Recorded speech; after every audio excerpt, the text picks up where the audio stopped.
Okay, so I got a opportunity to sit down briefly with New York Times bestselling author Sam Kean. Super interesting, super smart dude who's got a new book out called The Ice Pick Surgeon. It's basically a bunch of different stories about badass people who broke the law in the name of science. One of the topics that he covers is grave robbing. Doctors used to pay people or do it themselves just because they needed bodies to dissect, to learn from.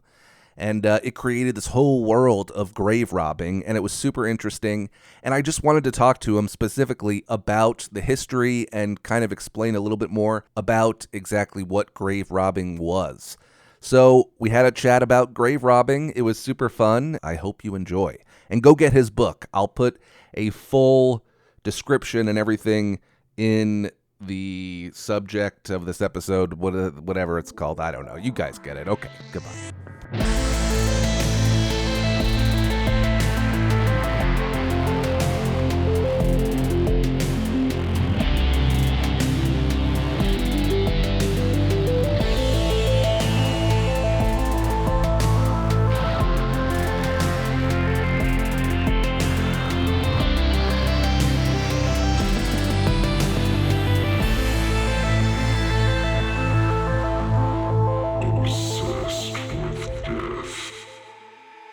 So basically, like I just said before I hit record, I found you through an article where they were discussing grave robbing doctors. There was a shortage of bodies. Like, how did doctors and grave robbing start? Yeah, it seems like a bit of an odd combination. Why the doctors would get entangled with people robbing graves, but Sure. There was a good reason for it, which was essentially, if you were a doctor, you needed to know anatomy.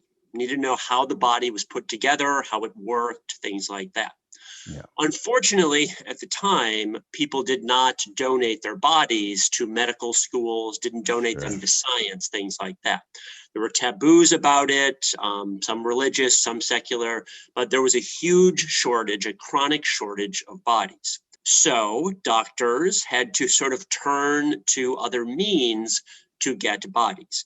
There were some bodies available when criminals would be executed, but that happened fairly infrequently.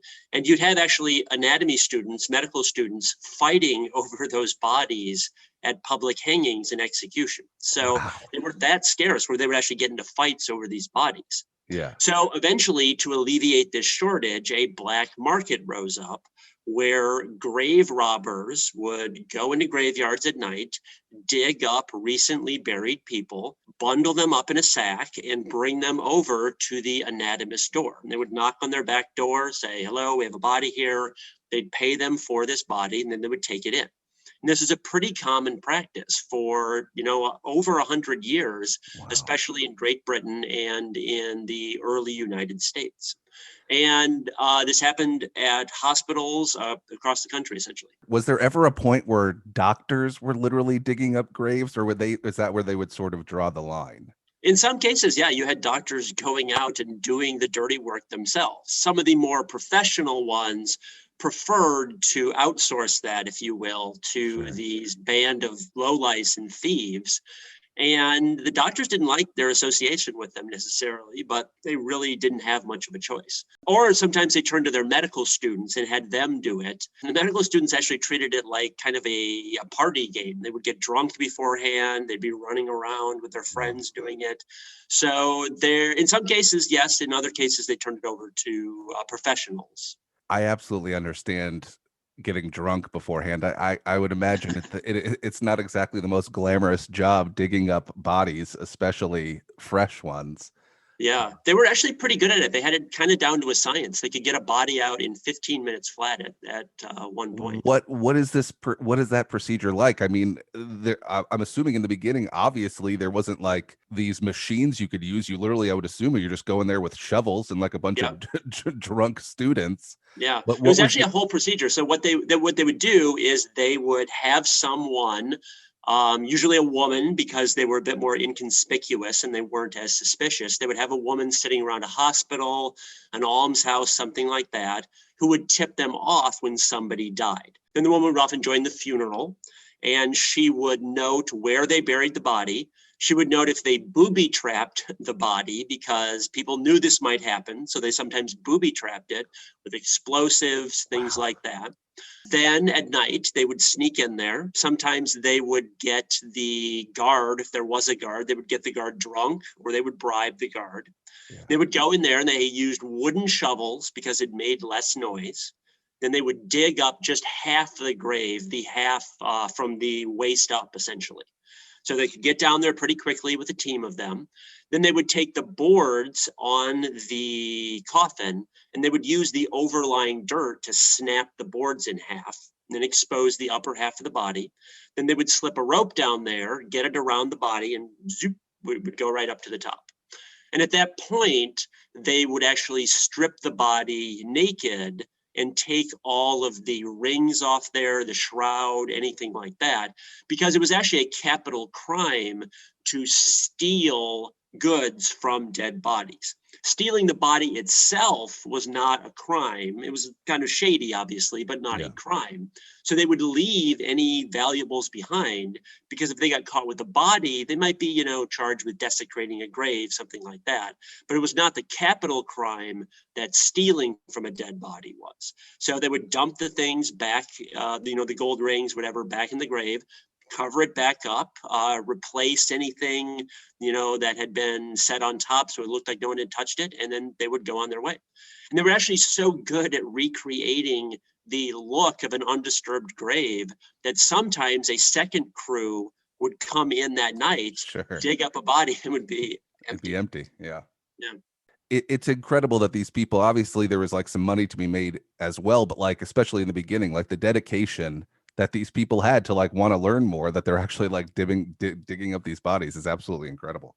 Yeah. And officials recognized it was a problem because they knew that doctors needed to learn anatomy. I mean, you didn't Yeah. want the first time someone saw the organs of a person when they were actually working on a living person. That was not a good situation. So Sure. officials were always thinking about passing laws, things like that. But it took a long, long time because there was such popular resistance to it. So Was there anybody specific that kind of helped push along the process to make it more available to these doctors? in kind of a topsy-turvy way, yes. There's an infamous case of two people called Burke and Hare, William Burke and William Hare, in Scotland, who, instead of just robbing graves, it was kind of a dirty business. They didn't want to get their hands dirty. Yeah. They ran a boarding house and they actually started killing the people at the boarding house to gin up business. And I talk about them in the book, and you know what, all the wild things they did, but they went on one of the bigger murder sprees in history even. I mean, they had lots and lots of bodies that they were selling to anatomists. And after that case got exposed, and one of them actually got away with the whole thing for various reasons, but after that case got exposed, the public outcry and the official outcry was so big that they kind of had to do something. And it still took a while after that, but eventually they did get laws passed. It's funny to me that you say they didn't want to get their hands dirty with this thing of grave robbing, but they're like, let's just cut out the middleman of this. We'll just kill him and then Yeah. just kill. I mean, that's such a that's super. You can see super. the logic there, but it's pretty devious. Sure. I mean, I guess if you don't want to, like the way you explained that whole process of digging somebody out of a grave, why go through all that when you could just murder people and then you've just got the body right there? Essentially, every once in a while, people would get so mad about their loved ones being stolen from graves that they would riot. They would march on hospitals. They would smash windows. They would smash equipment at the hospitals. The doctors had to flee. The most infamous and probably the biggest riot took place in New York in the 1780s. And they destroyed a lot of one hospital. And then 5,000 people eventually were marching around the city. They got to Columbia University now, but Columbia College then, which had a medical school. And Alexander Hamilton himself had to come onto the steps and beg them not to destroy Columbia because they were absolutely set on destroying the place because that's how angry they were. And this wasn't just a one-off thing.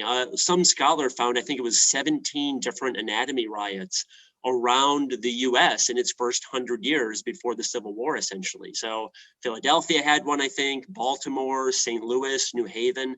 They were fairly common occurrences. And this Yeah. kind of spurred people to say, hey, this is a problem.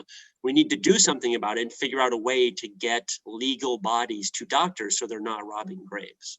With the New York case, specifically there was a doctor dissecting a woman, and there were some boys, little street ruffians peeking in the window because it was a dead body. They thought it was cool. Yeah. So they're looking at the dead body, and the doctor, or actually med student working there, was kind of annoyed by this. He wanted to work in peace. So he pulled a rather crass joke where he picked up the woman's arm and he waved it at them and said, like, yoo-hoo. Then he said something like, this is your mother. I just dug her up, to frighten them away. Wow, yeah. Unfortunately, one of the boys had just lost his mother and ran home crying to his father, who marched out, dug up the woman's grave, and she was gone.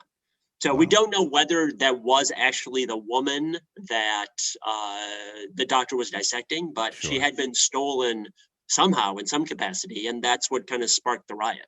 Obviously, your book, I haven't read it yet. I can't wait to read it. That's why we're talking right now. But where did this interest sort of spark from? I've always been a true crime fan, and that sort of lurid thrill that you get from reading about crimes. And the book essentially covers true crime in science. So there's a chapter on espionage, piracy, murder, grave robbing, all sorts of different crimes that people committed in the name of science. So that kind of, as I said, the illicit thrill of true crime was part of it.